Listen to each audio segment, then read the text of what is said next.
তুমি ওই ব্যক্তি না, ওই যে যার জীবন পুরি বেচা দিয়ে শুরু হয়েছিল, তারপরে মাছ, তারপরে হাওয়াই মিঠাই, হ্যাঁ, তারপরে বিভিন্ন ধাপ অতিক্রম করে লাস্টে গিয়ে কি হলো? স্যার আমি বিদেশে লোকও পাঠাতে, তারপরে যে কাজু বাদাম ব্যবসা, হ্যাঁ, তারপরে লাস্টে হলো যে তুমি কি মেকআপের ব্যবসা করতে। স্যার মনে করেন যে বিউটি পার্লারের ব্যবসাটা করতাম না, তা আমার সিয়ারা দেখে কয় যে তুই কিসের মেকআপ করবি রে বেটা, তুই মেসেজ কর, তোর জন্য মেসেজ।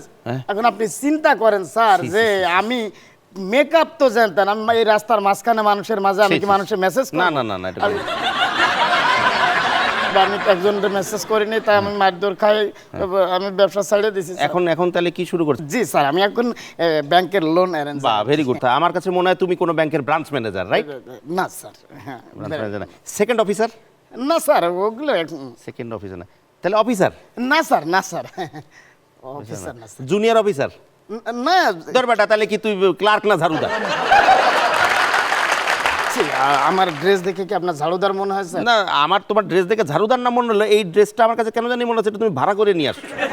কি যে বলেন স্যার, আমি ওই যে মেকআপের ব্যবসা করে বেশ কিছু টাকা জমাইছিলাম, ওই মনে করেন যে বড় মার্কেটে যে কিনছি আর কি স্যার। আচ্ছা, এই টাই এর মধ্যে তো চাইনিজ ভাষায় লেখা, তার মানে এটাও 2 নম্বর মাল? এক নাম্বারই আমি কিনছি আর কি, 1 নম্বর টাকা দিয়ে কিনছি। 1 নম্বর টাকা দিয়ে 2 নম্বর জিনিস কিনছো আর কি।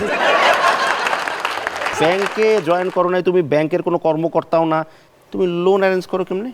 ওই মনে করেন বিভিন্ন ব্যাংকে আমার বড় বড় ভাই ব্রাদার আছে, অনেক বড় বড় লেভেলের লোকজন আছে, তো তারা বললো যে তাহলে তুই তো বেকারই আছিস, তাহলে তুই লোন অ্যারেঞ্জের এই কাজগুলো কর, তুই বিভিন্ন কিছু ক্লায়েন্ট ধর, তাহলে তুই বেশ কিছু কমিশন পাবি। আচ্ছা, আমি চিন্তা করলাম প্রথমে কোথায় যাব, এই সর্বপ্রথম স্যার আপনার কাছে আসলাম। মক্কেল পাইছো আমারে।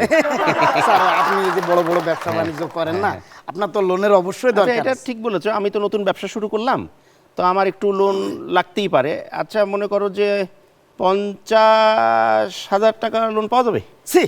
এই কি যে বলেন, আরে 50 কেন, 50 লক্ষ বলেন, 1 কোটি 2 কোটি হলে স্যার আমার জন্য আরো ভালো হয় স্যার।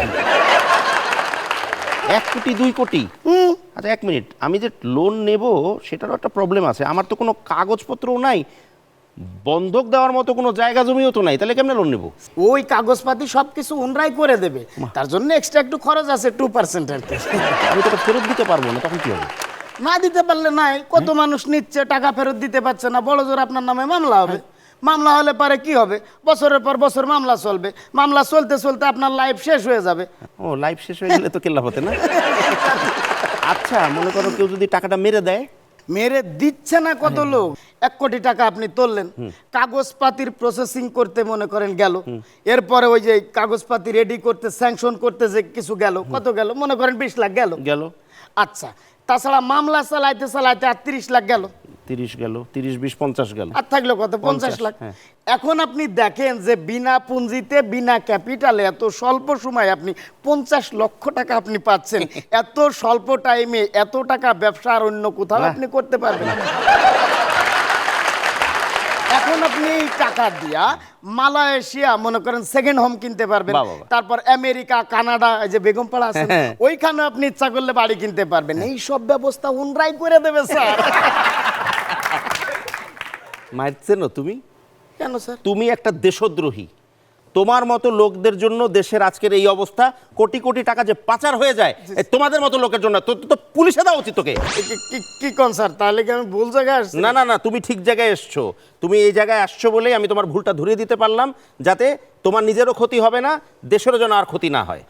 স্যার তাহলে মনে হয় আমার ভুলই হয়েছে। দেখেন আমি বেকার মানুষ, তো বেকার ছিলাম, ওই যে ওইসব বড় বড় ব্যাংকাররা আমাকে এই কথাটা বলার কারণে আমি এই লোন অ্যারেঞ্জারের ব্যবসাটা শুরু করছি স্যার। তো স্যার এত বড় যে দেশদ্রোহী কাজ আমি জানতাম না স্যার, এই যে কানে ধরে তওবা করছি, এই ধরনের কাজ জীবন আর কোনোদিন করব না। সৎ ব্যবসা করো, সৎভাবে জীবনযাপন করো, যাও।